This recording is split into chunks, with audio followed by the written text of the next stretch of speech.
29 March 2025 হবলৈ গৈ আছে ডাঙৰ মহা সূৰ্যগ্ৰহণ। এই সূৰ্যগ্ৰহণৰ সময়ত কি কৰিলে ভাল হ'ব, কি কৰিব নালাগিব, সকলোবোৰ থাকিব এই ভিডিঅ'টোত। আৰু বিশেষকৈ তিনিটা ৰাখি জীৱনলৈ অপাৰ সুখ আহিব। মিঠাই খুৱাবলৈ সাজু হওক, কিয়নো এই ভিডিঅ'টো চোৱাৰ পিছত এই তিনিটা ৰাখিয়ে অন্য ভিডিঅ' চোৱাৰ প্ৰয়োজন নাই। সেয়েহে আপোনালোকে নতুনকৈ যদি আমাৰ ইউটিউব চেনেলটিলৈ আহিছে তেনেহলে অনুগ্ৰহ কৰি আমাৰ ইউটিউব চেনেলটি ভিডিঅ'বোৰ চাই যদি ভাল পায় লাইক শ্বেয়াৰ সাবস্ক্ৰাইব কৰি থবলৈ নাপাহৰিব। ভাগ্যশালী তিনিটা ৰাখি যাৰ কপাল ফুলিবলৈ গৈ আছে এই সূৰ্যগ্ৰহণৰ পিছৰ পৰাই আপোনাৰ জীৱনলৈ টাৰ্নিং পইণ্ট আহিব। প্ৰিয় দৰ্শক, সূৰ্যগ্ৰহণৰ সূৰ্যৰ শক্তি আৰু প্ৰভাৱ আমাৰ প্ৰত্যেকটো ৰাশিৰ ওপৰত পৰে, কিন্তু বিশেষকৈ এই তিনিটা ভাগ্যৱান ৰাশি হয় যিয়ে নেকি কৰ্মৰ ক্ষেত্ৰত, প্ৰেমৰ ক্ষেত্ৰত, ঘৰুৱা ফালৰ পৰা সকলো ফালৰ পৰাই এওঁলোকে ৰাজত্ব কৰিবলৈ পাৰিব।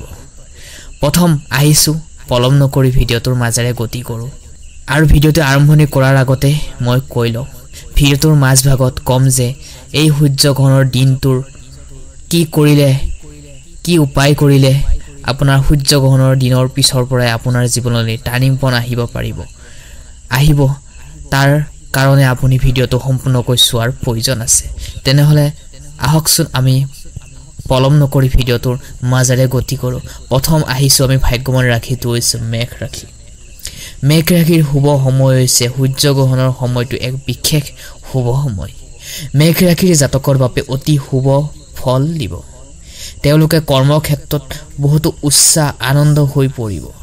গ্ৰহণৰ পিছৰ পৰাই এওঁলোক ধন লাভ কৰিবলৈ সক্ষম হ'ব। কৰ্মৰ ক্ষেত্ৰত উন্নতি আৰু ব্যক্তিগত জীৱন শান্তি আহিব। কিন্তু এওঁলোকৰ বিশেষকৈ মেঘ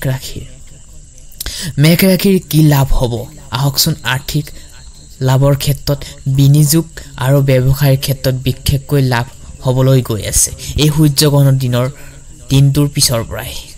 কৰ্ম জীৱনত চাকৰি নতুন সুযোগ আহিব। যিসকলে লং ট্ৰেভেল কৰি আছে, দেশ বিদেশত যাই কৰ্ম কৰি আছে, ঘৰৰ পৰা বাহিৰত গৈ কৰ্ম কৰি আছে, তেওঁলোকে কিন্তু স্বাস্থ্যৰ প্ৰতিও যত্ন ল'ব লাগিব। স্বাস্থ্যৰ প্ৰতি যত্ন লৈহে তেওঁলোকে কৰ্মবোৰ কৰিব লাগিব। প্ৰেম আৰু পৰিয়ালৰ সৈতে সম্পৰ্ক আগতকৈ শক্তিশালী হ'ব, মজবুত হ'ব। মা দেউতাৰ পৰা আশীৰ্বাদ আগতকৈ ভাল পাব আপুনি। প্ৰেম সম্পৰ্কত শুভ সময় আপোনাৰ বাবে। বিশেষকৈ 29 মাৰ্চৰ পৰাই আপোনাৰ লাইফ পাৰ্টনাৰৰ পৰা যথেষ্ট ছাপোৰ্ট পাবলৈ গৈ আছে। কি উপায় কৰিলে এই দিনটোত আপুনি ভাল হ'ব জানো আহকচোন।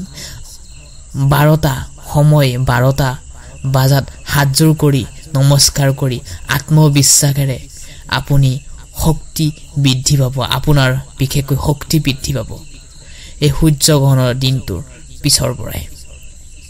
সিংহ ৰাশি, এইবাৰ আহিছোঁ আমি ভাগ্যৱান ৰাশিটো হৈছে সিংহ ৰাশি।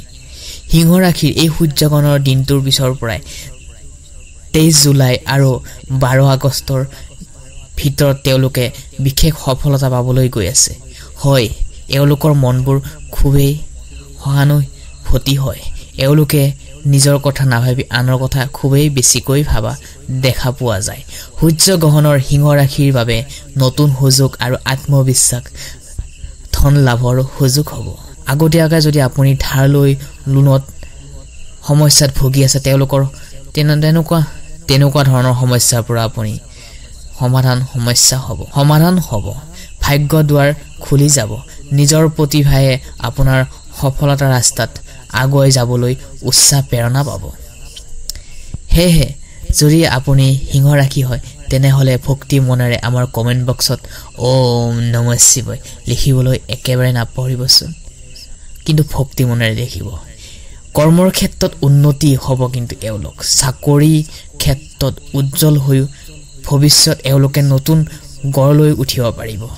ব্যৱসায়ীসকলৰ বাবে নতুন লগৰীয়াৰ লগত বিজনেছ পাৰ্টনাৰ বহল হ'ব আপোনাৰ, যাৰ ফলত আপোনাৰ ব্যৱসায় ক্ষেত্ৰত উন্নতি লাভ কৰিবলৈ পাৰিব।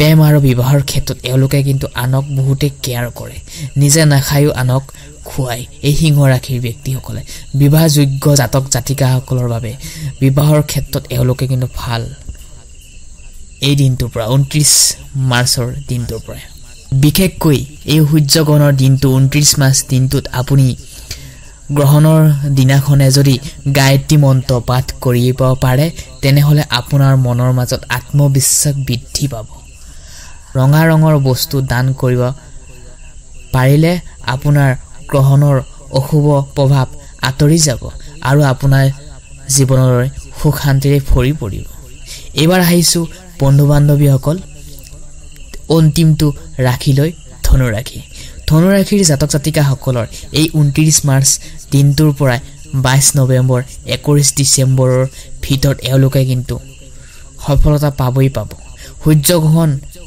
ধনু ৰাশিৰ বাবে অত্যান্তিক আৰু ব্যক্তিগত উন্নতি পথ দেখা পোৱা গৈছে নতুন সুযোগ পঢ়া-শুনাৰ ক্ষেত্ৰত সফলতা মান্যতা লাভ কৰিবলৈ সক্ষম হ'ব পঢ়া-শুনাৰ ক্ষেত্ৰত এওঁলোকে কিন্তু যথেষ্ট আগ্ৰহী হোৱা দেখা যাব পঢ়া-শুনাৰ সফলতা ছাত্ৰ-ছাত্ৰীসকলৰ পৰীক্ষাত উন্নতি হোৱাৰ সম্ভাৱনা বৃদ্ধি পাব কৰ্মজীৱনত নতুন প্ৰচেষ্টা চাকৰি ব্যৱসায় সফলতা লাভ কৰিব আপুনি অত্যান্তিক লাভৰ বাবে আগ্ৰহ বৃদ্ধি মানসিক শান্তি লাভ কৰিব এই উপায় কৰিলে আপোনাৰ যথেষ্ট ভাল হ'ব গ্ৰহণৰ দিনটোত ভগৱান বিষ্ণুক যদি সন্তুষ্ট কৰিব পাৰে তেওঁৰ চৰণত গৈ প্ৰাৰ্থনা কৰিব পাৰে তেনেহলে আপোনাৰ সুখবৰ লৈ আহিব এই বছৰটোই সূৰ্যগ্ৰহণৰ দিনটোৰ পিছৰ সাৱধান হ'ব লাগিব কন্যা ৰাশি গ্ৰহণৰ সময়ত স্বাস্থ্যৰ সমস্যা সম্ভাৱনা যোগ